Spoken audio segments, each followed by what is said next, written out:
This is going to be an interesting show tonight. It's also going to go long. I'm certain of it because of the way that we're structuring things. Got a couple of let's call them minor housekeeping things that we need to get out of the way, and I'm going to do my very best to execute on these housekeeping things without turning into a gibbering idiot. So bear with me. One of the decisions that I have to make before every show. And it's longtime followers of the show will know I like to play with the t-shirts. I have different t-shirts that I choose to wear. Sometimes it's a very deliberate choice. Sometimes it's a very whimsical choice. Sometimes it's just that one doesn't smell terrible. I'll wear that one. A lot of different factors. Tonight, it's very deliberate choice. It's been a little while since I've worn this. Nope, I'm going to be okay. It's been a little while since I've worn this shirt. And it's because, as silly as it sounds, this t-shirt represents a great deal to me. There is an artist, a young man, an up-and-comer named Grandson. And if you don't read the fine print of the shirt, it looks like I'm just, I don't know, being crass, but it's actually a lot more deep than that. He's got a song called Dirty, and the lyrics, I think, are so important. And they're lyrics that I take very, very seriously. They embody kind of my goals with the show more than anything that I've come across so far. I'm not going to read you the whole song. And if I play it, then YouTube will flag me all over the place. So I just want to read a couple of the lyrics before we get into the big stuff tonight. And it asks some questions, and it's the most important question that it saves for the very, very end. Do you love your neighbor? Is it in your nature? Do you love a sunset? Aren't you fed up yet? Do you have enough love in your heart to go and get your hands dirty? And that's such an important question. It's such an important question because the last part, that's a thing that so few people seem like they're willing to do. And I find that most people do have enough love in their hearts. They just don't know how to use it. I've spent the last 6 almost years fumbling my way through this show with the help of some amazing, wonderful people, trying to find the best way to get my hands dirty. Anybody who's followed the show for any length of time knows that I've talked at length about the privilege that I enjoy by nature of who I am, how I look, where I was born, all of those things. And I'm not going to do the whole speech tonight because if you're listening to this, you probably heard it on the show a few times. But that's why I chose the shirt tonight, because it's another one of those time to roll the sleeves up, even if it's a short sleeve, and I'm going to get my hands dirty. They have been, to some degree, been getting dirty for a while now. So let's talk about that. For anybody who's unfamiliar, my name is Nate Pike, and I am the host of The Breakdown, and I have been the host of this show since May 8th, 2019. In the very first episode, and in the very first minute of that episode, I made a joke about Danielle Smith being a host of a radio program. If only I had known. But this program has, and the show has given me some really wonderful things that I am profoundly grateful for. I've been able to talk to so many smart people, experts who approach their relative fields with compassion and sincerity. I've been able to learn from them, and it has been an absolute privilege to be able to share those conversations with you, the 5 of you. Thank you. We have made a point of walking right up to the line of journalism, but I hold the practice of journalism in far too much respect to ever call what we do or what I do journalism, because we want to be able to make jokes. We want to be able to provide honest commentary. And we've done that with a lot of different things. In the very first year of the breakdown, we talked about Canada Action and all of the gross little ties that existed between Canada Action and the UCP, and how, to many interpretations, certainly my personal one, they were a very effective AstroTurf group going into the 2019 election. We were at the front of the Aloha Gate scandals.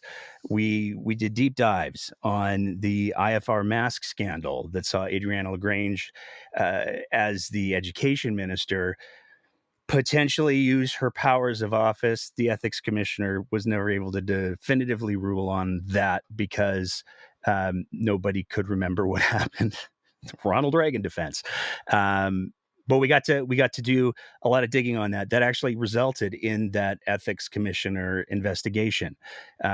Just in the last 2 years, we have done deep dives on True North, showing the many connections between True North and Danielle Smith and the UCP and rage farming and all of the other things. We have caught Danielle Smith in so many lies.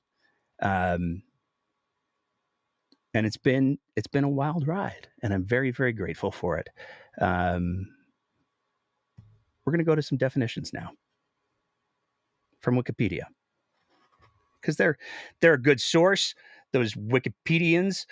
An oligarch, a business oligarch, is generally a business magnate who controls sufficient resources to influence national politics. A business leader can be considered an oligarch if some of the following conditions are satisfied: uses monopolistic tactics to dominate an industry, possesses sufficient political power to promote their own interests, often exacerbating income inequality and corruption, particularly through policies that benefit the elite at the expense of the majority.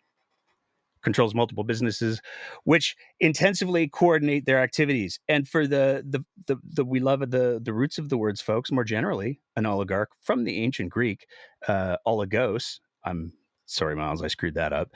And archane is a member of an oligarchy, a person who is a part of a small group holding power in a state. First definition. Second definition, which unfortunately doesn't apply in the province of Alberta. A strategic lawsuit against public participation. Strategic lawsuits against public participation, also known as SLAPP suits or intimidation lawsuits, or strategic litigation against public participation, are lawsuits intended to censor, intimidate, and silence critics by burdening them with the cost of a legal defense until they abandon their criticism or opposition. One of the other stories that we've been following and providing commentary on and doing some research on during the last little while has been the Skybox scandal, the Turkish Tylenol scandal, the Vanch Masks scandal, which brings us to tonight. My name is Nate Pike, and I'm the host of The Breakdown and have been since May 8th, 2019. And I need your help. And the next part is, it sounds so ridiculous. It sounds so funny, but I swear to God, it's true. I wish it wasn't, but it's true. I need your help because I'm being sued for $6 million by arguably one of the most controversial figures in Alberta politics. Here's some background. Over the last year, The Breakdown has been providing commentary and research into the ongoing scandal involving the province of Alberta's procurement of masks and medication through a company called MH Care, run by the Edmonton businessman Sam Mraiche. Sam Mraiche, as well as the ongoing media coverage of Sam Mraiche hosting UCP ministers, MLAs, and allegedly staffers attending hockey games in Sam Mraiche's Skybox. So we've been trying to talk about all of those things. We've been trying to make those conversations accessible to politics in all of those things. Now, it's important to realize that the masks reportedly, and this received significant coverage, had a lot of problems. In fact, a group of physicians actually wrote letters of concern trying to raise the alarm, if you will, over the quality issues that existed with the masks. It is not hyperbolic or untrue of us to say that. The medication that we're talking about also had problems. And there's a lot of different ways. We've talked about it at length at the show, on the show. But the most recent piece in the saga of the Turkish Tylenol, as we've humorously taken to calling it, is that the way the deal was structured, taxpayers gave all of the money for the 70 to 75. Then you got to work in the storage. It all adds up upwards of $100 million deal. It had to give the money up front. And because of that, the Turkish company called Atabey Pharmaceuticals, this was confirmed by Adriana LaGrange in the legislature, is earning a great deal of interest on the money that didn't go towards buying problematic medications. They're just sitting money on it. As for the Skybox tickets, not only did Sam Mraiche appear in a photo in the Skybox in Vancouver with Alberta Premier Daniel Smith and several of his business partners, but it was also later reported that the tickets were a gift to Smith by an accountant with extensive business ties to, again, Sam Mraiche. But the Skybox scandal didn't stop there, as despite what appear to be deliberate efforts from the government to hide the names of the ministers, MLAs, and staffers who attended games as a guest of Sam Mraiche in an Edmonton Skybox on multiple, the names of several ministers have since been confirmed by journalists and the ministers themselves in press conferences. We broadcast an episode on all of this, as well as previously unreported business ties and publicly available corporate records a while back. And we were even in contact with a law firm representing Mr. Mraiche in the run-up to the show with clear communication that if we made any factual errors, we would welcome correction. We actually went so far as to request specific examples of anything that Mr. Mraiche believed was factually incorrect. We did not receive any reply addressing any factual errors, except for a statement regarding a doctored audio recording and allegations leaked by True North, suggesting that Mr. Mraiche was bankloading busloads of young students to attend the UCP AGM to secure Daniel Smith's leadership review for her. We included that denial from Mr. Mraiche in our episode and across social media. And on our social media, we also identified that recording was very clearly doctored. Because just like we said we would, we believe in and operate on good faith. Despite the fact that we have made sure that all of our commentary has been rooted in either established publicly reported facts or publicly available corporate records, both I and the show have become the target of what we believe and what I believe is a SLAPP lawsuit, which is that strategic lawsuit against public participation. I was served notice of this lawsuit on December 19th, 2024, and I have 20 days to respond. And yes, you heard that right. I am being sued for $6 million by Sam Mraiche.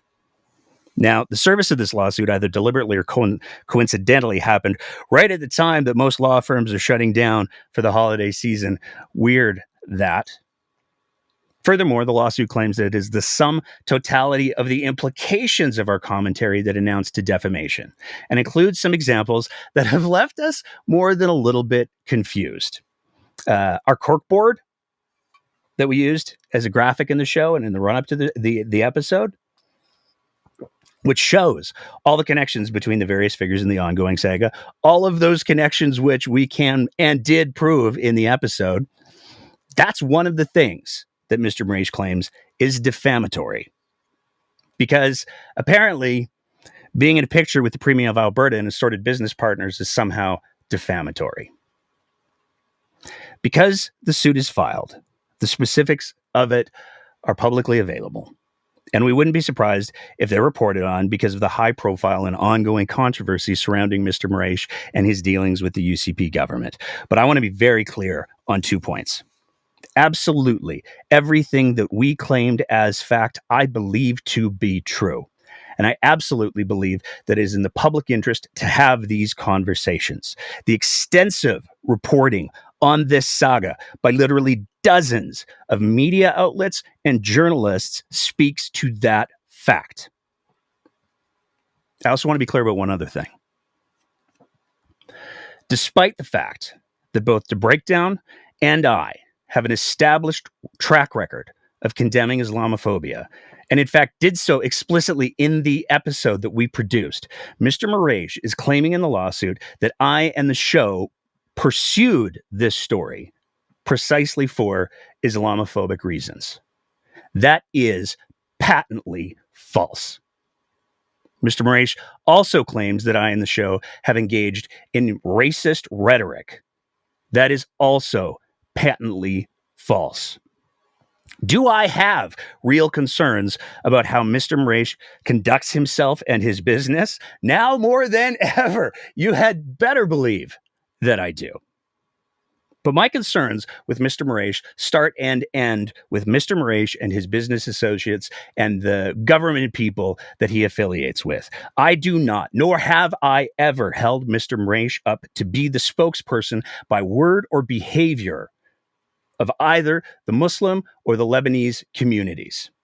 If you are viewing the ongoing saga of Mr. Mraiche through any lens other than the publicly available facts, you are missing the point of this show and my work on it.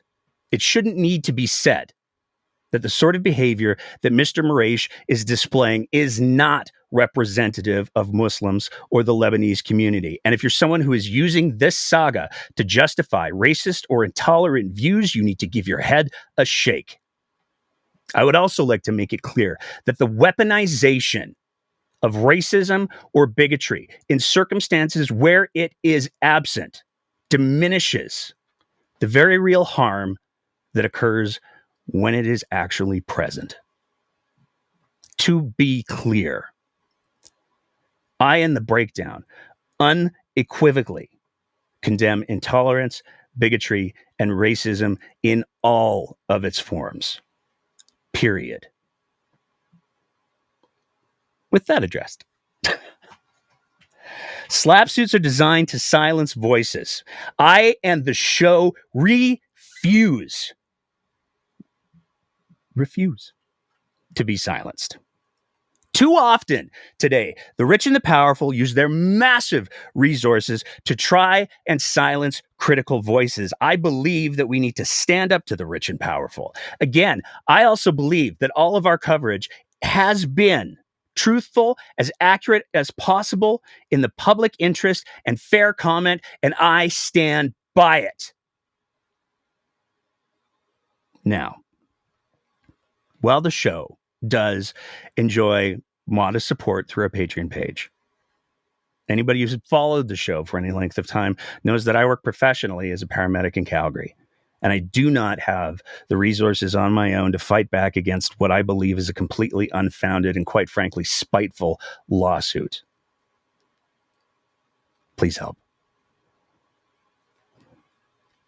If you believe in the importance of freedom of expression and of being able to hold the rich and powerful to the same standards that anybody else would be held to, please contribute what you can.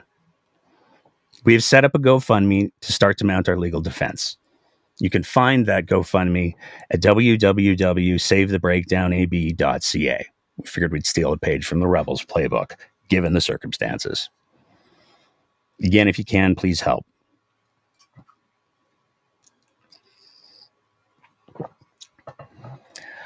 I want to say a sincere thank you.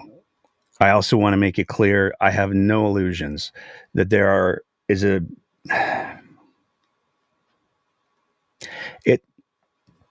is a great source of pride for me that there are so many people who are they do not have resources. The fact that this show is supported by the disabled community, members of the disabled community, obviously not the whole community, but there are a lot of members of the disabled community. There's a lot of folks who are on AISH who support the show. I'd much rather have, on almost any other day, the support of people who are not privileged, because that says to me that at the very least I'm doing something right. I'm getting it. And that's so important to me because, again, the silly t-shirt.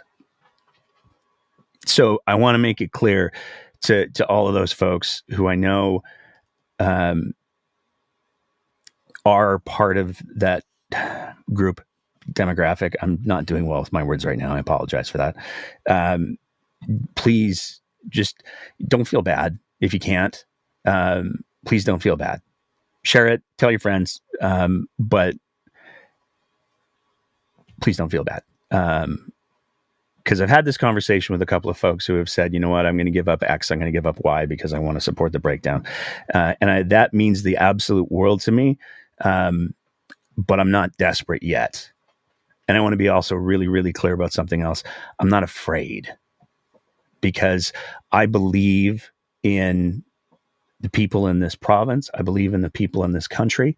I believe that there are a lot of good people who are tired of seeing the rich and the powerful just get their way because they have more money than God and they're not afraid to throw it at people.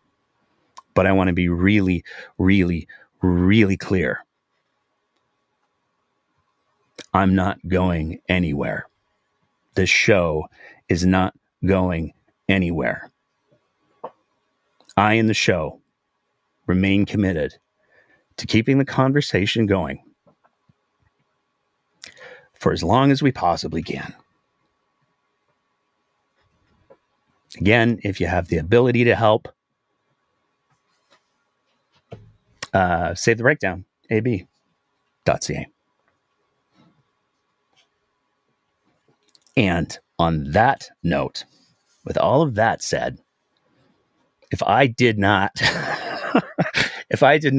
immediately pivot to the regular Roundup, then they would have been a little successful in shutting me up. But fortunately, as anybody who knows me knows, I'm almost impossible to shut up. So let's get into our second last live show of the year, because we got a lot to talk about. So we're going to get right into it. Let's start with the screenshot. I'm going to take some names tonight.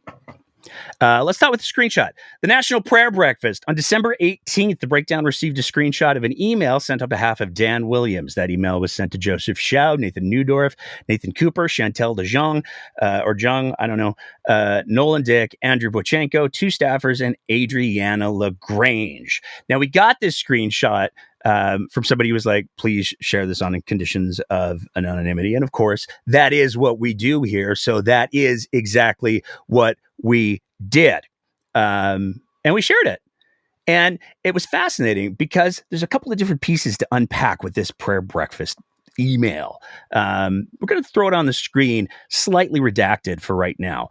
A couple of interesting pieces of it are the early bird price for these MLAs and ministers to attend the Christian National Prayer Breakfast in the United States, $590 US, regular $650.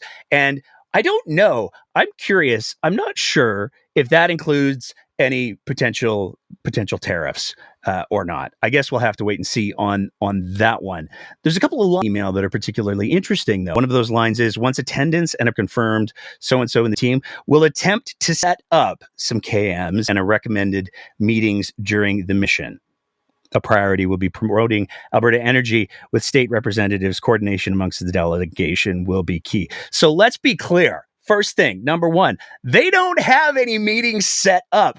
They're just going to the prayer breakfast and they're hoping they're going to have some meetings set up. This is a mission, they're calling it in their email. So presumably, this is all on the taxpayers' dime. So let's be crystal clear for a second, because what we're talking about is taxpayers paying for this group of MLAs and ministers to go get their far-right conservative national prayer breakfast on, and the taxpayers are paying for it. But where things got really wild, and it's one of those, I think they call it the Streisand effects, where if you want to make a thing of things, then draw people's attention to it, like that you don't want them to look at it. We didn't even notice in the original email that there was a phone number that was, we've redacted it here because that's part of the bit that we're doing. We didn't even notice that there was a phone number that was included in the email. It didn't take very long until the DMs started to come in, because we posted this to all of our normal social media platforms. A couple hours later, we heard from a press secretary who was like, hey, I'm not going to tell you that you can't post the screenshot. Very gracious, I suppose. But I need you to redact the phone number. And honestly, I read the thing over before we register that the phone number was in there, because it's very small text, and that's not even the point of the screenshot. The point of the screenshot is taxpayers are paying for all these folks to go down and get their fundamentalist Christian on in the United States for, again, the better part of $600 or $700 US with no meetings planned.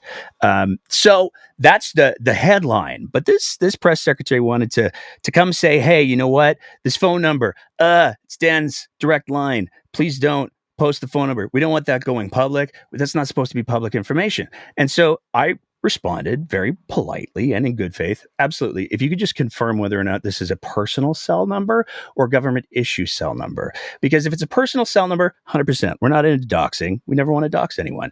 If it's a government cell number, though, if this is something that the taxpayers are paying for, I'm not entirely convinced, A, 3 hours later, that we're going to be able to redact it in any meaningful way, and B, that maybe that doesn't need to be redacted. If this is his government cell phone, does that need to be redacted? I'm not sure. Help me understand, Mr. Press Secretary. Now, in the meantime, Mr. Press Secretary was also going out to anywhere else that anybody had reposted the picture. It got deleted from multiple places in Reddit for posting personal information, which got us curious, because after we asked, could you confirm whether or not it's a government cell phone or a personal cell phone? Could you just let us know which one is it? He went real quiet and he stopped answering our questions. So we Googled it. We figured, what's the harm in Googling this private cell number? Because if it truly, oh my gosh, we wouldn't get any Google results for it. We certainly wouldn't get any Google results for any expense forms that Dan Williams had published and submitted himself, not like 4 or more of them that all had that phone number in question on it. It's right there on the bottom left-hand side of the screen. So to be clear, the press secretary took the angle, I don't want this getting out there, so I'm going to say that this is personal information and try to get everybody to delete it. But this is information that Dan Williams has put up in his expense reports that anybody can view. All you have to do is go to the government expense report website, and there's all of the forms with all of this phone number all over it. So it's not a closely guarded secret. It's not a private phone number that's not available to anyone. It's there. And it's a little ironic when you stop and think about it, because Dan Williams, or at least the press secretary for one of these people, decided that they were going to get up and say, "Hey, we don't want this. We don't want this getting out there. We don't want this being out in the ether. It could be personal information." And again, we did our very, very level best to try to clarify whether it was personal information or a work phone. They decided not to answer. What are you going to do?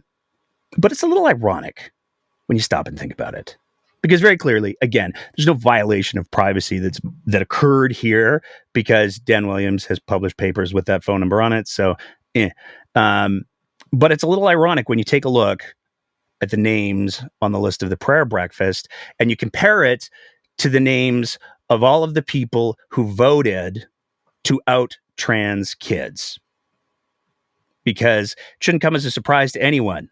Joseph Schau's name is on that list. Nathan Newdorf's name is on that list. Nathan Cooper, he's the Speaker of the House, so he didn't have to vote. Chantal DeJong's name is on that list. Nolan Dick's name is on that list. Andrew Boychenko's name is on that list. And Adriana LaGrange's name is on that list. So, little dissonant when you stop and think of it. But speaking of dissonant, another hard pivot, we get to talk about Monique LaGrange again. This is fun. I'm loving this story because it doesn't end. And when we did the background on this story, the little treasure trove bits that came out that were just so perfect. We get to revisit all of those now. So for anyone who's unfamiliar, Monique LaGrange is the Red Deer School Board trustee who posted this meme. I'm not sure if we call it meme, maybe a little bit more hate speechy. I'm not sure. It's a picture of a bunch of kids leaning out of a window waving Nazi flags, and then a bunch of kids in a classroom being inclusive, waving a variety of pride flags. And Monique LaGrange's comment on this was, brainwashing is brainwashing. Now, the initial posting of that means sparked a first code of conduct complaint, that got sanctions. So the school board said to her, "Oh, that's not good. You can't do that. That makes everybody look very bad on the school board. You can't do that." She then breached those sanctions and said she absolutely wasn't going to apologize. She was still going to speak in public, and got a second complaint. That's when the board of trustees opted to disqualify LaGrange. She said, "No, we're not going to do that." And the government of Alberta confirmed in 2023 that she's also a distant relative of Adriana LaGrange, who was also a Red Deer Catholic Regional School Board trustee. So all of these breaches of sanctions that Monique LaGrange did ended up getting her disqualified. And that included doing multiple media interviews, which the original sanctions said you're not allowed to do those anymore, but nobody stops Monique. And so she filed a number of appeals. And in November, LaGrange's legal counsel, James Kitchen, indicated that his client intended to take her case to the Court of Appeal of Alberta. That happened in two parts. First part, that was said, yeah, no, it's totally justified what the board did. You did some very bad things, Monique. The second part was just this week, and the judge upheld that too. But all of this gives me the perfect excuse to go back to Monique's Instagram account, which was Wisdom's Closet. And I will never get tired of these pictures because nothing says the Jesus and the obsessed with the Jesus like merch. That's literally what her business was for a chunk of time. This is no longer a thing, but it was a whole product line that was obsessed with Jesus. She had T-shirts that were obsessed with Jesus. And where it gets particularly, I'm sure there's some Christians out there that will find some humor in this. Today is the day that we team up and partner with Jesus to use his word to change atmospheres throughout the world. I am designing custom T-shirts and apparel with words from Jesus Christ on them. They're Holy Spirit inspired, prayed over, and a revelation from God. The T-shirts, the aprons, the revelations from God. Now, I mean, given what I opened this show with, I think it should be pretty clear. I'm a fan of a good T-shirt. I do not, however, believe that any of my apparel, whether it's custom or just bought, is a revelation from any deity. I really do like Grandson's lyrics, though. Moving on from there. Last week, we talked about the Edmonton Police Commission, and this is a wild story. Because the former chair of the Edmonton Police Commission announced that he was planning on finishing his term as chair, but then he was going to remain on the commission for the remaining 2 years of his term while he lived in Portugal. So again, Edmonton Police Commission, Portugal. In the statement that he released immediately after the announcement, which sparked off all of the things, Mr. McDougall said, "I'm pleased to announce that I'm retiring to Portugal after a 35-year career serving our country as a member of the Canadian Armed Forces. While my time as chair of the Edmonton Police Commission ends on December 31st, 2024, I plan to continue serving Edmonton for the remainder of my term as a commissioner. As an appointee of the Government of Alberta, I sought approval from the Minister's office, and they supported me in this action," which gives me the perfect excuse to play this video again, because it came up at a press conference that Mike Ellis was there at. The current chair of the Edmonton Police Commission is retiring to Portugal. John McDougall's term expires December 31st, 2026. Is it okay that he will continue to serve on the commission while living overseas? I think I vaguely had heard that he was moving overseas. I know his partner had moved overseas. I was not aware that he would be performing his duties while overseas, so it's the first time hearing of this. My information that's been provided to me, I'm happy to get some corrections if that is not the case, but my understanding is that he will be in Edmonton while performing the duties and that only when he is done and retired. So that was that press conference was on December, I think it was the 13th. Mr. McDougall released a new statement this week. After much reflection over the past few days, I've decided to resign my position as a member of the Edmonton Police Commission effective immediately.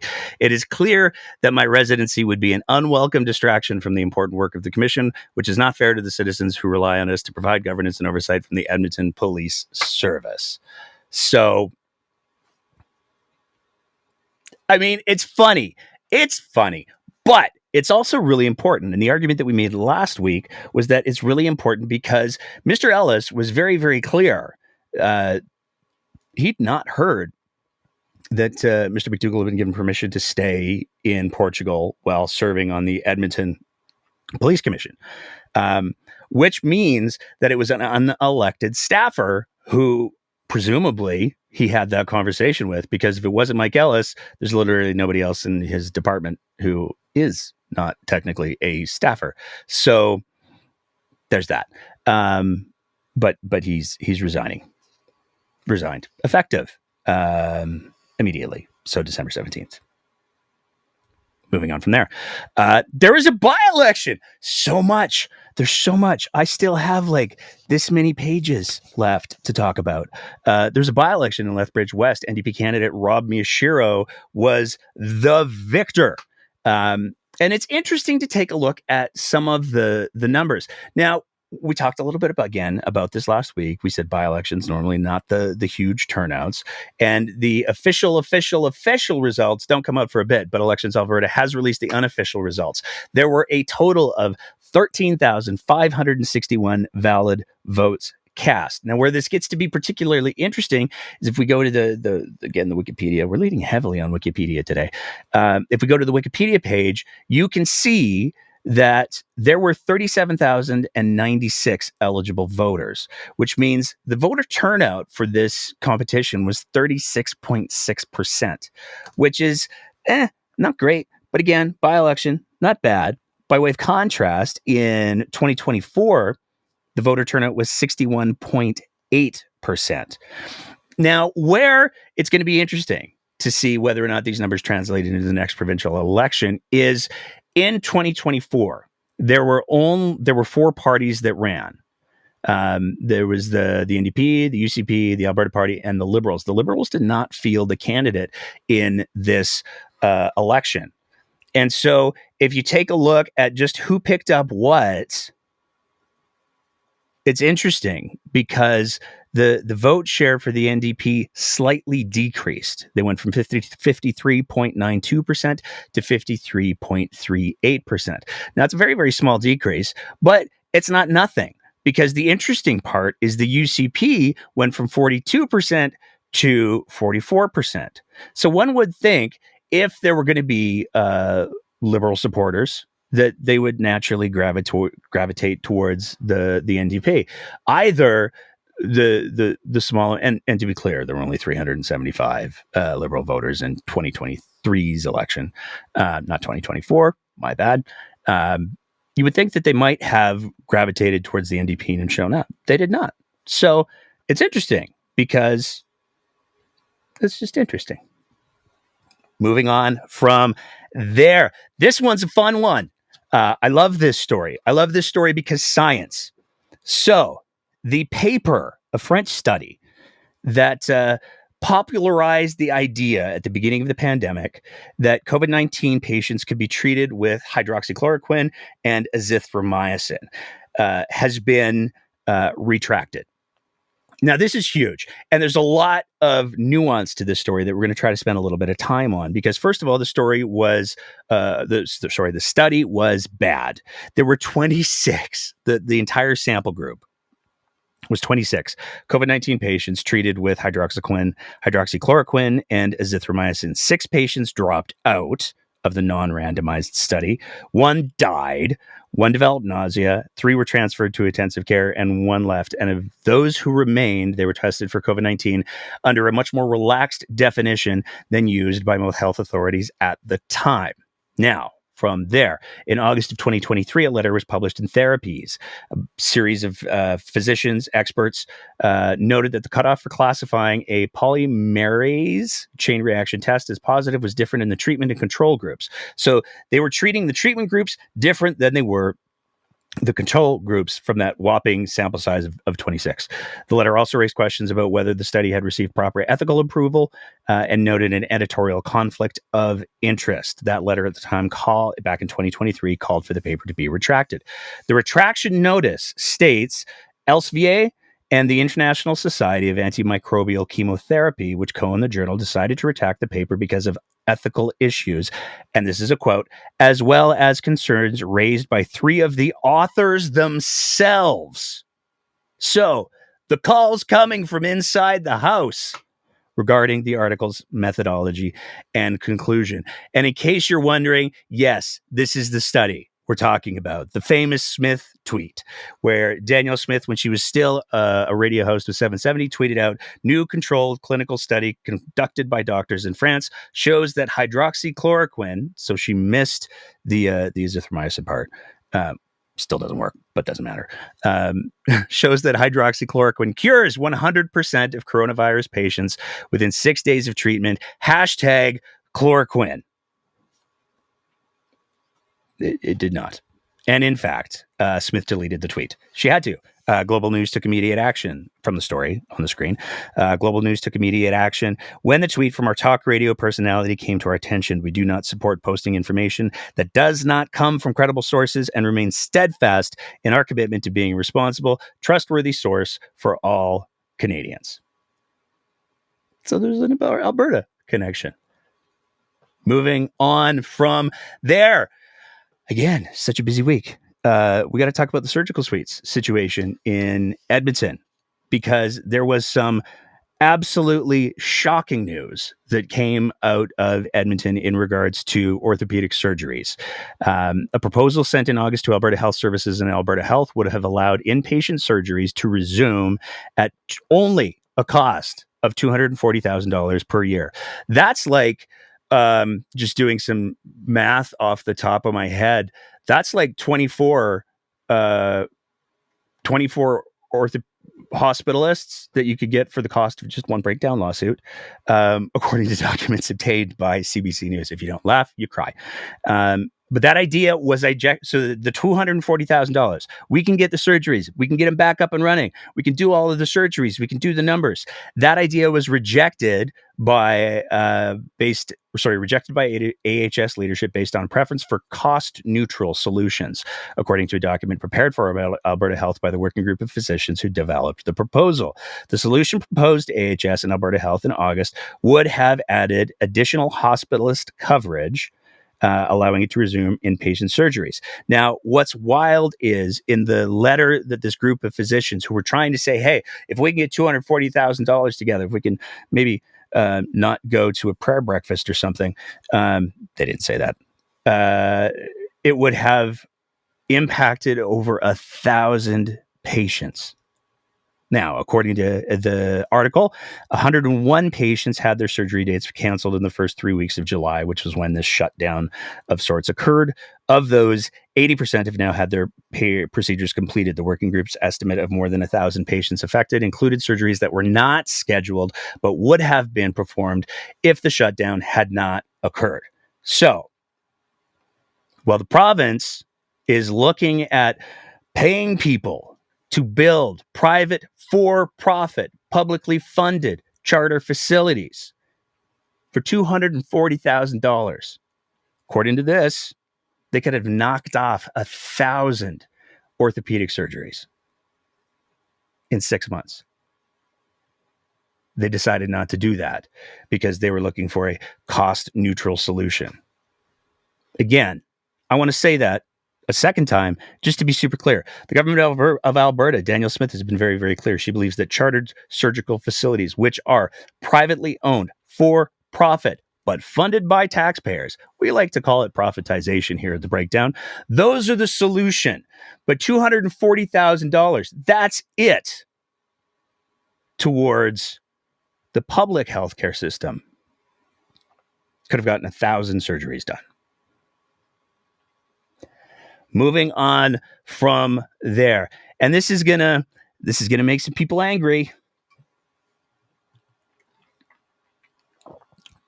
Please don't sue me. Head Nenshi. We got to talk about the comms for a second, because there was a bit of an own goal that happened over the last week. And unfortunately, that own goal also included a little bit of misinformation, inaccurate information. I don't think it was deliberate. I don't think the initial mistake, I'm going to say, was deliberate. But it doesn't change the fact that in this tweet from December 16th of 2024, and in the video that we're about to play, Nehednen, she said some things that were just not true. What's not helpful is UCP MLAs literally doing a happy dance on the floor of the legislature because they were so excited President Trump won. What's not helpful is the Premier of Alberta calling President Trump hilarious on Fox News. And what's not helpful is the Premier of Alberta completely taking the frame of the U.S. government on this. There were 44 pounds of fentanyl caught at the Alberta-Montana border. That sounds like a lot. It's not a lot compared to the hundreds of thousands of pounds that came from the Mexican border. And for the Premier to say, yeah, this is a very big problem, President Trump, you're right. And we're going to put drones and helicopters and we're going to step into, this is what she announced today, and we're going to step into the federal government's jurisdiction on Border Patrol because I've seen that show Border Patrol on US TV and I want that. It's basically what she said today. And if you're in a tough negotiation and you want to be able to be a serious negotiator, you don't walk into the negotiation by telling your adversary you're right and we're going to do everything you want. I'm very concerned that the Premier's casual attitude on this, her lack of seriousness as a Premier, her lack of seriousness. Now, that's the video that was posted. And I got to be clear about a couple things here. First of all, I got to correct myself. There was really only one major thing that I believe that, and I can prove that Nehednen said that was wrong in there.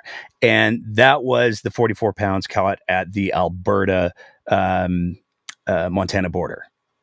That's not true. We're going to talk about that in a sec. But what got unfortunate about it was Danielle Smith then immediately had her little comms,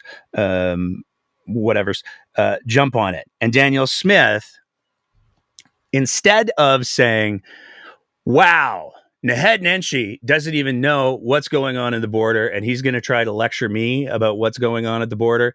Mr. Nenshi maybe worry more about getting elected first. She could have said something like that. It would have been very on brand for her, but she didn't correct it.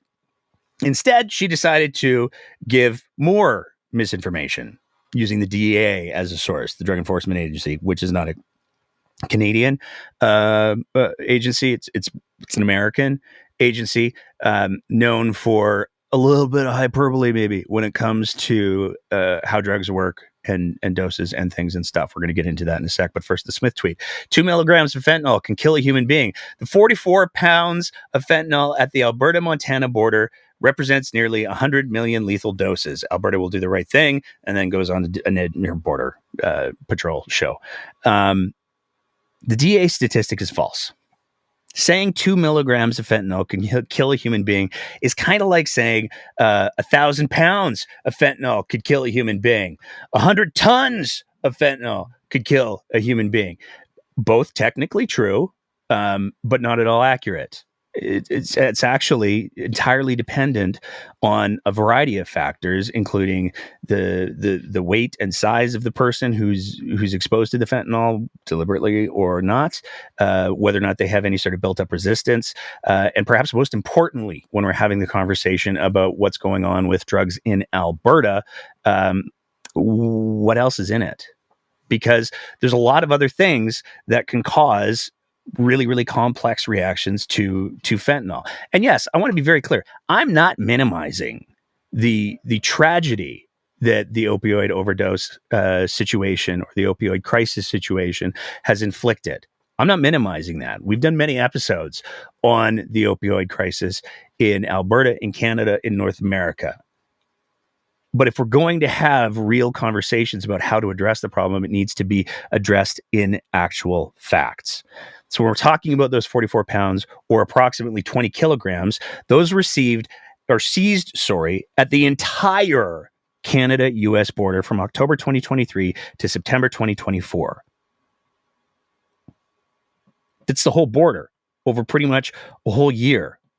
A small share of what was seized at the border crossing between Canada and Montana was about 3 pounds or 1.4 kilograms of fentanyl in the fiscal year 2024. And that comes from the Canada border, their own statistics. So, and again, I'm not saying 1.4 kilograms of fentanyl, oh, that's fine, let them have it. But that's a cumulative total of a bunch of people largely bringing up personal air quotes amounts. If we were really interested in having a conversation about how to address the fentanyl crisis and particularly how to address the supply of fentanyl as well as other toxic things that are mixed into the fentanyl, we would probably do better rather than turning an eye to the border when it's convenient because Donald Trump is having a temper tantrum. We would do a much better eye turning to within. CBC did an excellent job of explaining the whole situation in August of this year. Organized crime groups have shifted their efforts away from importing the deadly synthetic opioid fentanyl and are now producing it primarily on Canadian soil. A briefing note prepared for the Deputy Minister of Health Canada, obtained by CBC News through an access to information request, lays out the changes law enforcement agencies have observed in the illegal market for the drug. Superlab interdictions across BC, Ontario, and anybody want to guess what the next province is? Oh, you probably already did. It's Alberta. Suggest that the domestic supply is more than sufficient to supply the domestic market, the note says. And none of this addresses the fundamental problem, which is the question, why do people use? And we've had experts on the show to answer that question. The answer is available for anybody who wants to hear it. And it's not just, to be clear, I'm not saying, oh, our show has all the answers. The experts have been standing from the mountaintops shouting as loudly as they can. This is what the problem is. We need to deal with this because this is why people use, and it's trauma. People use because they're trying to dull the pain of whatever it is that has happened to them. I know it's the end of the year, but this is what I'm going to say. You should go back and listen to some of the episodes that we did with just Guy Felicella, because he talks extraordinarily powerfully about the underlying issues that cause people to use. And if we really wanted to address the fentanyl crisis, if we really wanted to address the opioid crisis, we would not be leading the conversation with whatever Donald Trump Truth Socials treats. I don't know what they're called. I'm not on that platform. Out. If people have trauma, they will do whatever they can to decrease that pain, even if it just means spinning around in circles. But if we're trying to solve those problems, we should not be spinning around in circles. Moving on from there to some actual good-ish news, kind of. The physician compensation model that was announced almost a year ago, maybe a little bit more than a year ago. Dr. Paul Parks, when he was president of the AMA, did a press conference with Adriana LaGrange where they talked about, and Daniel Smith, where they talked about the new physician compensation model. They were rolling it out. It was going to be good, so fast. They were going to move it. And then they didn't. They didn't. Now, I want to be clear. The new model appears to be, on its face, a good thing. And the AMA has said, this is a good thing. Dr. Paul Parks has even said in multiple interviews, this is a good thing. And on its face, there's a bunch of different things that sound really good if they can pull it off. They want to maintain high panel numbers. So a panel is the number of patients that a physician sees, a minimum of 500 patients. They want to incentivize panel growth and improve access to primary care. They want to provide after-hours care. So if you want access to this new model, these are the things that you as a physician will have to do. Improving technology to encourage tools that help streamline work and enhance patient care. Enhance team-based care, which will encourage developing integrated teams that may include family physicians, nurse practitioners, registered nurses, dietitians, and pharmacists to provide patients with the best care possible. Adding efficiencies in clinical operations to simplify processes for both patients and healthcare providers. All of these things sound really, really good, but there's a but to it, because you can do a good thing. You can do a very good thing. And this is, by all accounts, albeit a year late, a very good thing. But it's also not rolling out till April, when the new budget cycle begins. And it's only rolling out if they get 500 physicians to sign up for it. So it's a little unclear. It's not a guarantee. It's not 100%. Now, Smith claims that the model is going to bring doctors to Alberta, which in and of it sounds great. But it's important to remember that money isn't the only thing that makes doctors decide where to practice. And Alberta is a province that has kind of inserted the government into the examining rooms of physicians on a couple of different issues. And the easiest one to talk about, obviously, is gender-affirming care. Despite the medical evidence, despite the objections of all of the experts who have any credibility, the government of Alberta has created laws that say, no, this is how we're going to do things. This is how we want to run the show. We're going to 100% adamantly say, this is what's going to happen. And it's not great. It's not good. It's also a pattern that we're seeing repeat itself over and over and over again with the UCP, where they're doing everything that they can to centralize power. And we saw this in another instance this week. They did a big dump right before the holiday season. It's almost as if people do things right before the holiday season because they don't want people to pay attention to what they're doing. Anyways.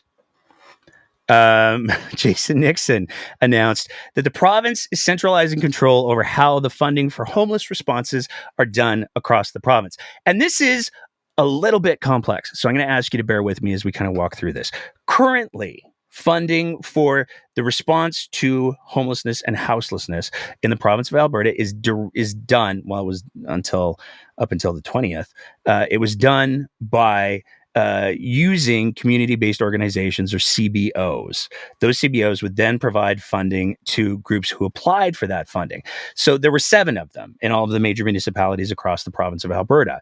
And the government would say to these organizations, we're going to give you the money. You know your communities. You know who needs what. You know what the organizations are that are trying to do the different things.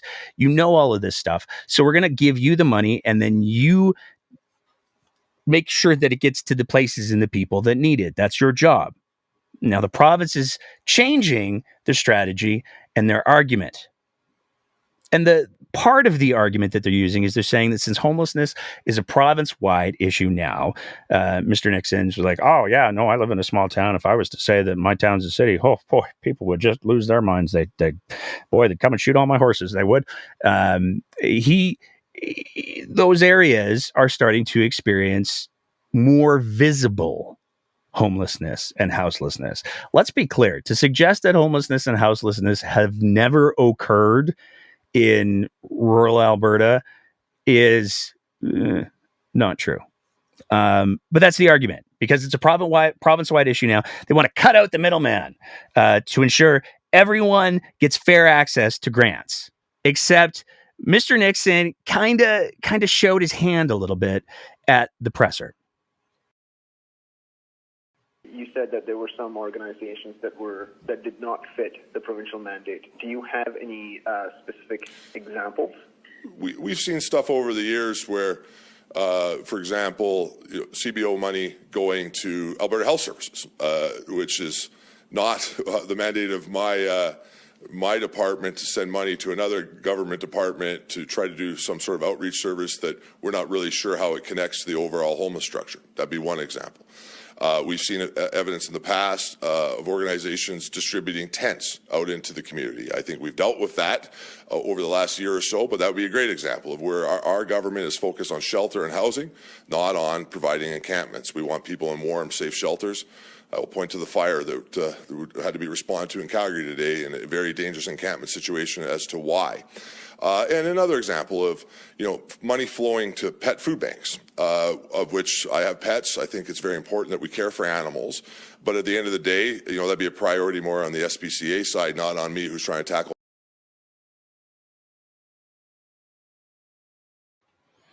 Now it's the entitlement that really shines through there.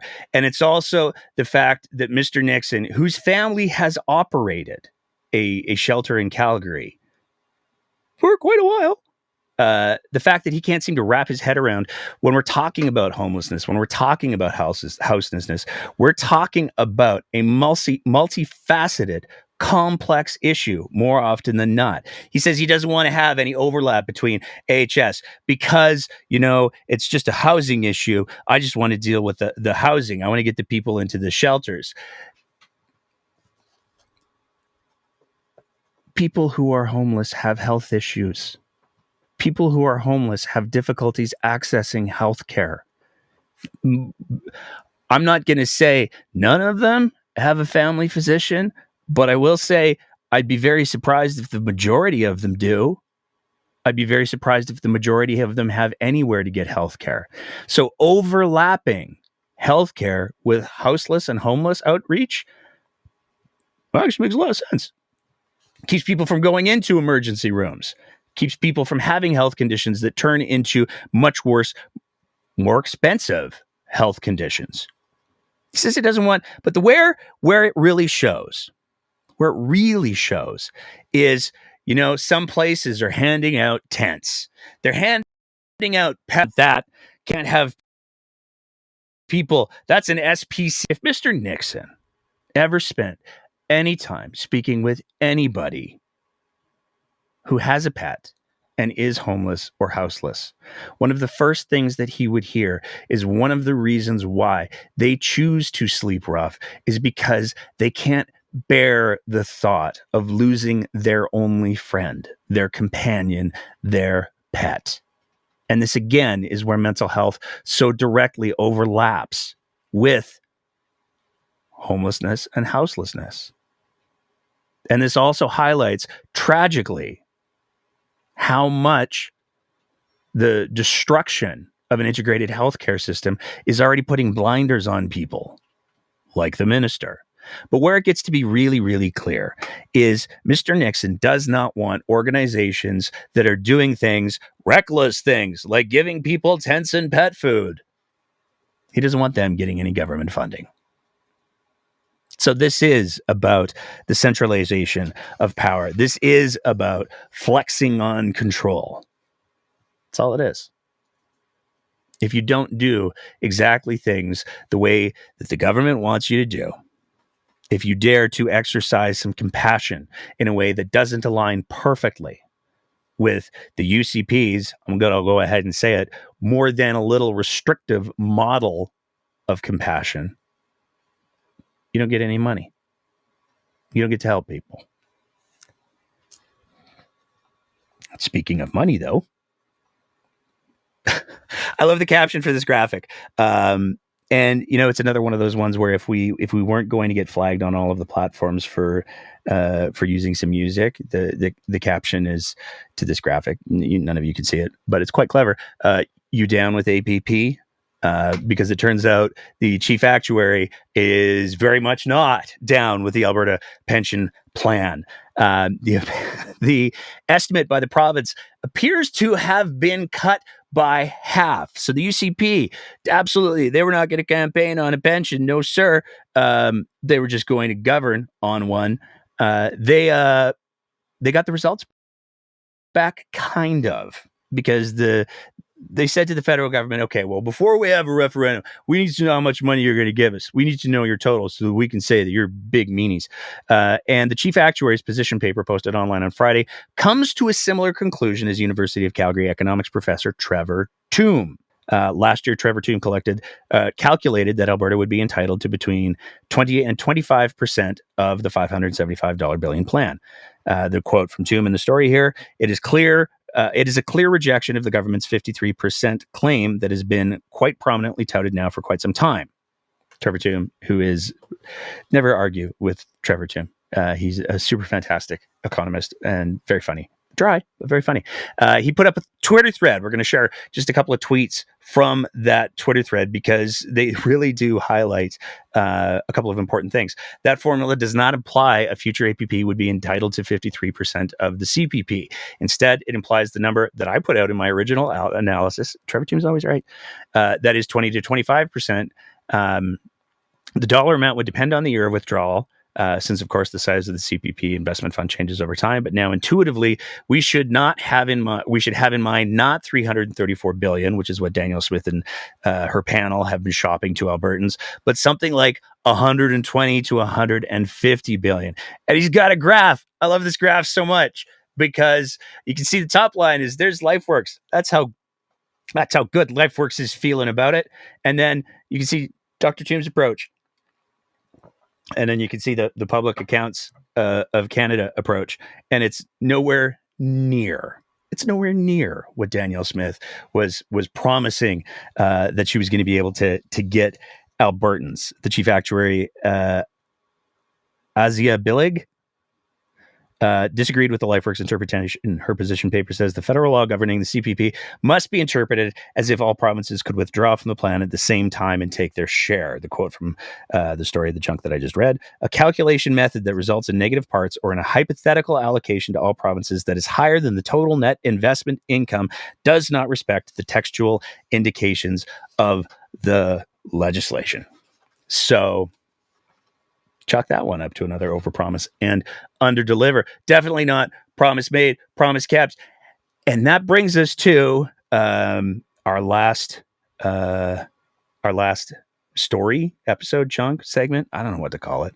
That brings us to our last bit. And we're going to talk about Grassy Mountain. We got to talk about Grassy Mountain. We got to talk about coal mines, and I got to close that window or start to turn into an idiot. And it might already be an idiot. Who knows? Let's talk about the history of Grassy Mountain for a little bit, because there was an announcement made. There was a press conference. We're going to play some clips, but it's important to think about the history of it. So going back in time, there was a period where there was an argument that was being made for or against Grassy Mountain.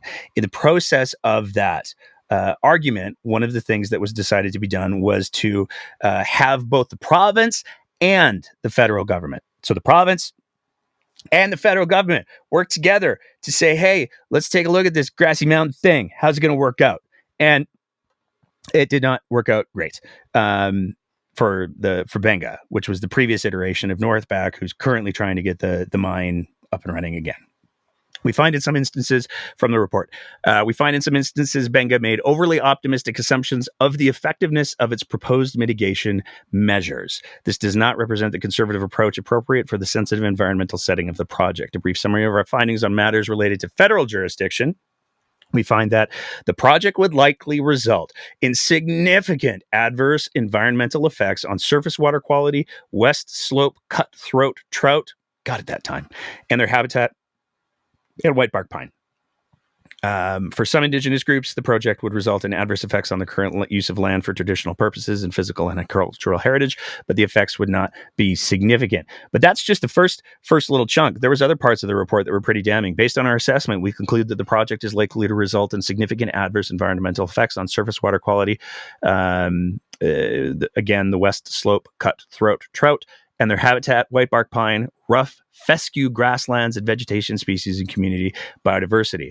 Although we identify other adverse residual effects, we determined they were not likely to be significant. We also found that the project is likely to contribute to existing significant adverse cumulative environmental effects on West Slope cutthroat trout, little brown bats, grizzly bears, and white park pine. Due to the limitations of Benga's approach to assessing cumulative effects, we are unable to assess the magnitude of some cumulative effects. We find that the project would result in low to moderate positive economic impacts on the regional economy, but that Benga did not consider some risks that could reduce the magnitude of these positive impacts. Just a couple more, and then we're done. I promise. One more. The approval decision. Exercising our authority as the AER, we deny Benga's applications, some numbers, under the Coal Conservation Act. As we are not approving the project under the Coal Conservation Act, there is no need to approve Benga's related applications under the Environmental Protection and Enhancement Act, the Water Act, the Public Lands Act, and therefore we also deny those applications. So let's be really clear. The federal government, the provincial government, they took a look at the Grassy Mountain Mine, and they said, well, that's a bad idea. We should not do that. We do not approve it. In fact, in June 21st, 2021, in response to request for comment, a spokesperson for then Energy Minister Sonia Savage referenced a statement made in June and attributed to Savage and Alberta Environment Minister Jason Nixon, the guy with the homelessness. As outlined in the statement, Alberta's government respects the recommendation of the Joint Review Panel. June 21st, 2021, Alberta government, UCP Alberta government said, we're not gonna go ahead with it. We're not gonna do it. But of course, fast forward just a little bit. Brian Jean comes in hot as the new energy minister and says Grassy Mountain has had a project summary and an environmental impact assessment filed with the AR for several years before the 2022 ministerial order. And thus, it qualifies as an advanced coal project. He also sent a letter to the Alberta Energy Regulator, president and CEO, where he said the purpose of this letter is to provide my interpretation, unsolicited, regarding appropriate application of the definition of advanced coal project under that order. It is my understanding that 4 projects meet the definition of advanced coal project under clauses 3 and 6 of the ministerial order. Vista Coal Mine, Phase 2, Grassy Mountain, Tent Mountain, and also Mine 14. Each of these 4 coal projects had submitted a project summary to the AER for the purposes of determining whether an environmental impact assessment is required at the time the ministerial order was signed. The ministerial order does not require an active regulatory application tied to the project description to qualify a project as an advanced coal project. So let's be super duper clear. Brian Jean, before we go Brian Jean, the provincial government, the federal government, all said, it's a bad plan. Sonia Savage, energy minister, under the UCP, said, they said it was a bad plan. We're going to listen to him. Brian Jean comes in and says, no. I think it's a great plan. Such a good plan. Oh, I love this plan so much. I'm going to write a letter as the minister to the president and CEO of the Alberta Energy Regulator. I'm going to reach out because they're apparently within my reach. And I'm going to tell them that, in my opinion, this is what they should do.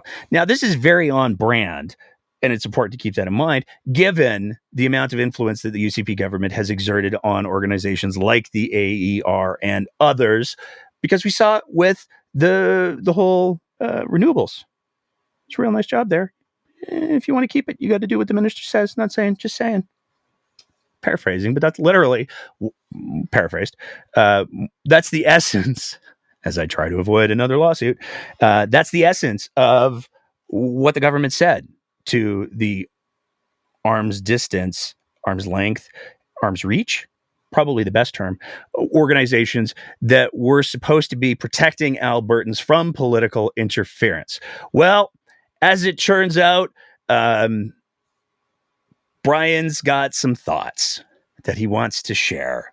And so we saw on the 20th as well, Brian Jean Rebecca Schultz stood up and they said, hey, everybody, we've got this great plan for coal. We're going to say there's no, and the next word does all the heavy lifting here. Strict environmental rules. They won't be mountaintop removal. We won't let that happen ever again. We're going to tell the public. I'm going to put up a graphic on my socials, not done by AI and Canva. Well, probably Canva. No mountaintop removal mining. If you just look at this, boy, it sure looks like Brian's saying Grassy Mountain. No, hard no. But if you listen to Brian, how will this affect the Grassy Mine proposal? Well, the Grassy mine proposal, of course, was an exempt mine going forward, but there are absolutely no exceptions in relation to selenium and the effect and the long ongoing scenario of selenium. And the AER is, of course, an arm's length independent regulator, and we're going to make sure that they will be dealing with all of the new mine applications as well as the existing ones and hold them to the highest possible standard. The AER is arm length. It is the AER where they're gonna make sure that nobody messes with the things and the stuff the AER is. But we're gonna let them. They get to do Grassy Mountain. That's cool. We're gonna let them do Grassy Mountain. And this is where she's an energy reporter now, which makes me sad because when she was doing politics, so good. I have nothing but good things to say about this reporter because she takes no bullshit. Man, Australia, the things from the irony, so good. It's an Australian billionaire who wants to do this coal mine. It's an Australian, now Canadian, who asked this question. You keep saying that you will not allow open pit coal mining, but that's quite disingenuous given the fact that this will not apply to, for example, Grassy Mountain or any other exempt project, which will be open pit coal mining. And I know you're saying no new open pit, but when you're saying no open pit mining, and this doesn't apply to Grassy Mountain, how do you expect Albertans to actually look at this and say, yeah, no, that's a fair go, let's go for it? Well, Emma, I appreciate the question. I hope they look at us and say, wow, that's smart. What a smart government, because they're actually looking at something that wasn't reclaimed properly. They're going to require the company to reclaim it properly, and at the same time, they're going to be able to do it economically and not cause any environmental problems. I think it's a great solution, and we have to look around the province for other opportunities. There's a lot of brownfields, a lot of contamination, and a lot of contaminated sites left by previous governments, including the federal government, and we need to find innovative ways to clean those up. And we're going to. Grassy Mountain is no exception to that. We're going to be very, very closely monitoring this and dealing with the AER to make sure that this is done in the most responsible way possible without affecting the people's lives and the environment in a negative way. I mean, you kind of spun that answer there, Minister, with all due respect. I did say that, this does not apply to open pit mining when it comes to Grassy Mountain. So it's disingenuous for you to say there will not be open pit mining when, in fact, there could well be, given what happens with Grassy Mountain. But on the royalty part of this, you talked about a substantial increase. Are we talking there about what Albertans might get from oil and gas, for example, or how high are you kind of picturing that might go? Well, first of all, Emma, I said no new open pit mines. So I'm not disingenuous. There's certain contractual relationships we have to continue to honor, but we're going to honor those at the same time, make sure we keep the environment clean and people's lives safe. Our number one priority is going to be water and people and wildlife, and we're going to make sure that those things are protected no matter what the case is. So much in that clip. And yes, it is disingenuous. It is disingenuous to say, hey, we're going to put out a graphic that says no mountaintop removal mining, except for those ones that I reached in to the process. And I told the AER that, in my opinion, they were good to go. If we just pretend that I never did that, then it's not disingenuous at all. If we pretend that the word new appears nowhere in that graphic that Mr. Jean put out there, I'm going to read it again. We will not allow mountaintop removal mining. Any future coal mines will be under the strictest guidelines in the world that prioritize the protection of our water and our environment. No mountaintop removal mining. That's what Grassy Mountain is. So yeah, it is more than a little bit disingenuous, Brian. And he makes it pretty clear what the reasons are that he wants to pursue. But on the royalty part of this, you talked about a substantial increase. Are we talking there about what Albertans might get from oil and gas, for example, or how high are you kind of picturing that might go? Well, first of all, I said no new open pit mines. So I'm not disingenuous. There's certain contractual relationships we have to continue to honor, but we're going to honor those at the same time, make sure we keep the environment clean and people's lives safe. Our number one priority is going to be water and people and wildlife, and we're going to make sure that those things are protected no matter what the case is. As far as royalties go, you know, as a person that's been in business for a long time, very seldom do I have people come to me and say, listen, you're charging us too little.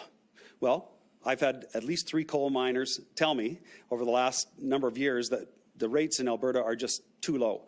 Well, they're too low. We're going to bring them up. I don't know what that number is going to be yet because we have to consult with industry and we have to make sure we're competitive across the world. But right now we are not competitive and we have to bring that rate up so that Albertans recognize that if we're going to allow this to happen, that they get a true benefit from this, a benefit that provides schools and hospitals and roads. Now, there's a lot, again, to unpack there.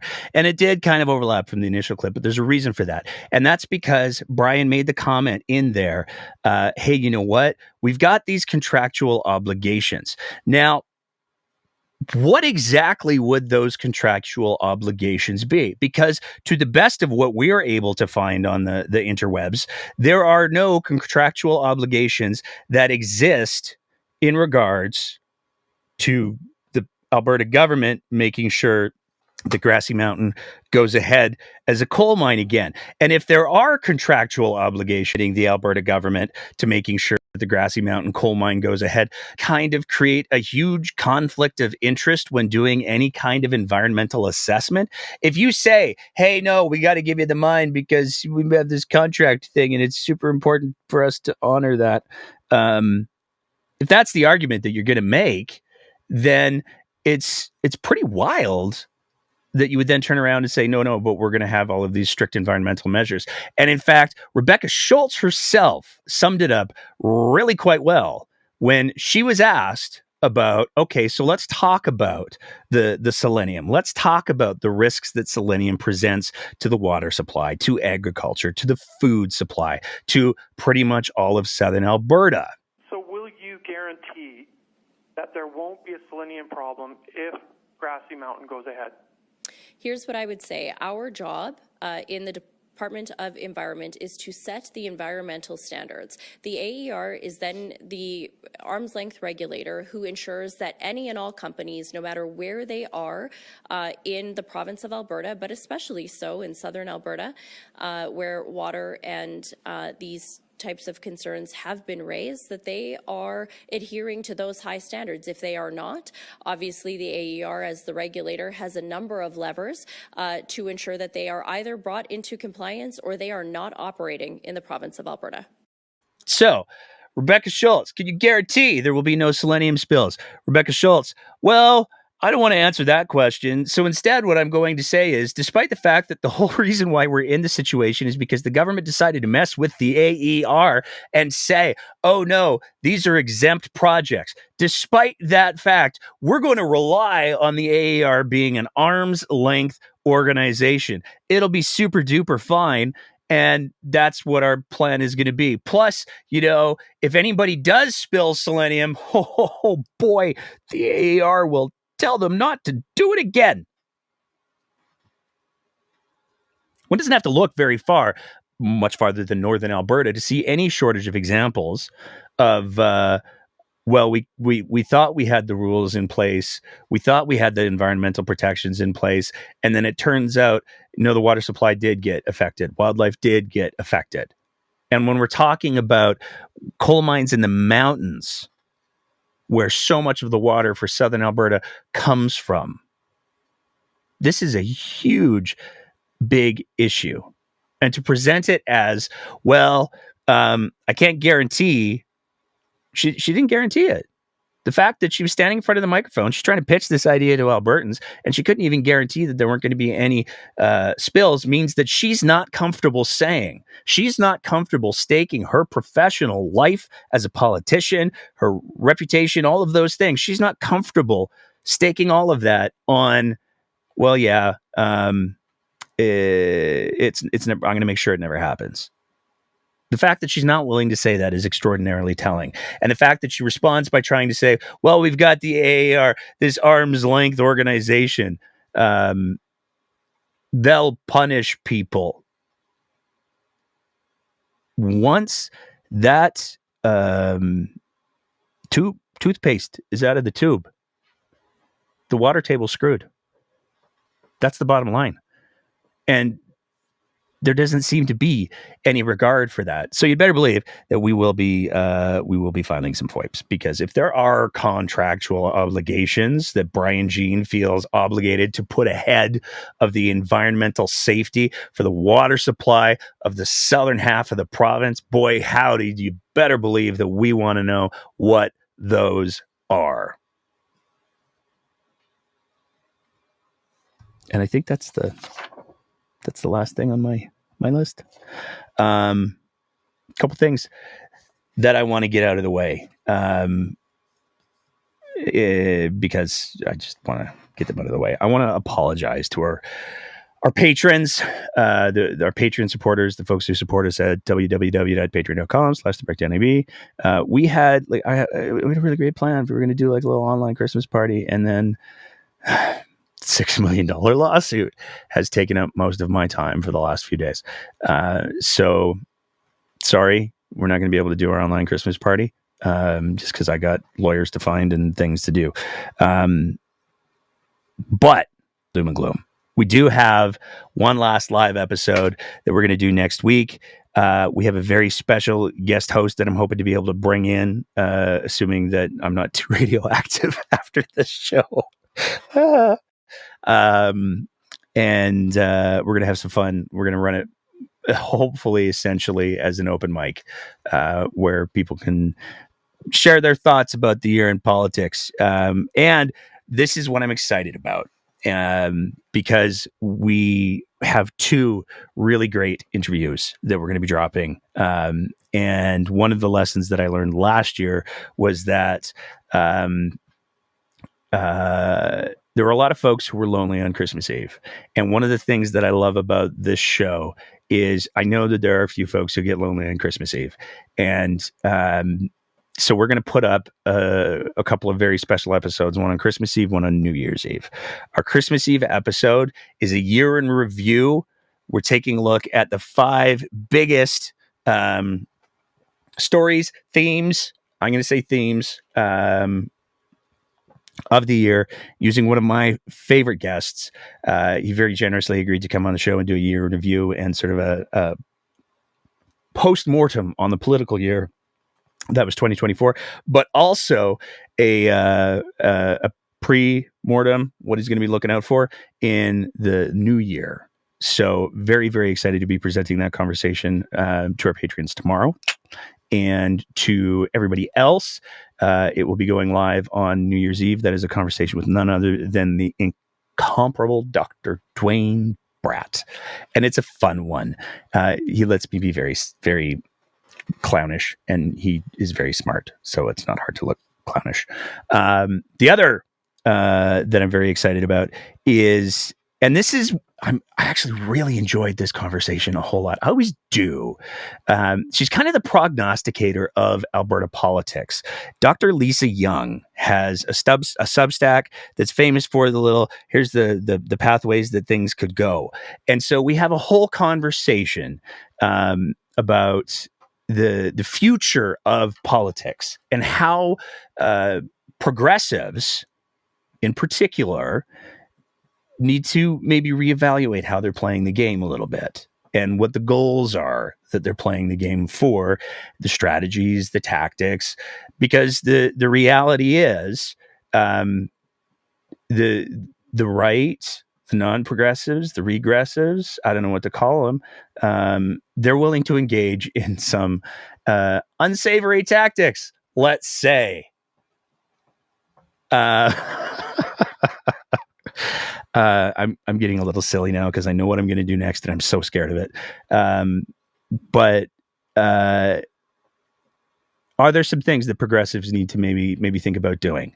Are there some political brass knuckles that progressives need to be maybe picking up a little bit? Because it's very, very clear that there are elements on the political spectrum that are entirely comfortable using tactics and strategies that are profoundly effective, but they're being used to weaponize lies. And so the whole conversation that Dr. Young and I have is on the question: is there a way to weaponize the truth? It's a fun one. There's some high notes. There's some low notes. It's really good. That one's going to be on New Year's Eve, because if there are people who are in our chat, and I haven't looked at the chat tonight because I know that I can't, because I have to get through the show. But good, and there are people who maybe you can all get together on the chat on the things on New Year's and Christmas Eve, and I'm gonna pop in. So there's my story about that. Okay, here we go.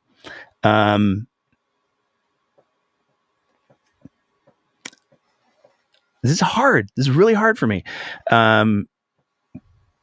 My wife has been texting me, and I've been glancing only at the words of the texts, because I know that if I look at the pictures she's sending me, I'm going to get not using words. And so I'm trying really, really hard to save that for the very, very end. Thank you all so much for allowing me this platform, for tuning in, for the folks in the chat. You guys are all so wonderful. The conversations are so sincere. It is good faith. I cannot express in words how much that means to me. I cannot express how valuable it is to me that we've carved out this little space where you can be sincere, and that is good. That means so much to me, and I think that it's so important. And to everybody who has supported the show to this point in time, to allow it to get where it has, I want to say a huge thank you. And I want to just say that y'all are the reason that I'm not afraid, because I believe in you.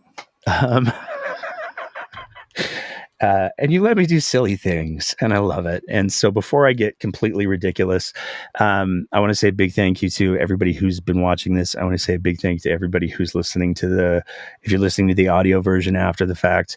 We've had the little ticker running in the bottom all night, the Save the Breakdown ab.ca.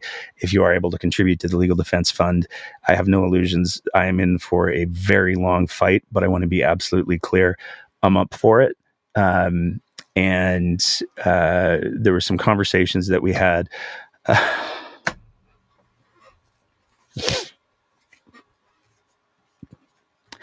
were some conversations that we had before we started the show about how close we were going to get to our goal. The goal was to start enough of a legal fund that we would be able to get the extension that we need, and that I need, and to get the first line of defense started. And you guys haven't disappointed. So at the time of this recording, we're 84% of the way to the goal. And you've had to listen to me talk for like an hour and a half. So thank you so much, everybody, for your support. We're not going to stop fighting. And we're not going to go away. We're not going to stop talking. So thank you. And look for our conversation with Dr. Dwayne Bratt on Christmas Eve. I'm not going to use any more words other than thank you for helping me keep the conversation going.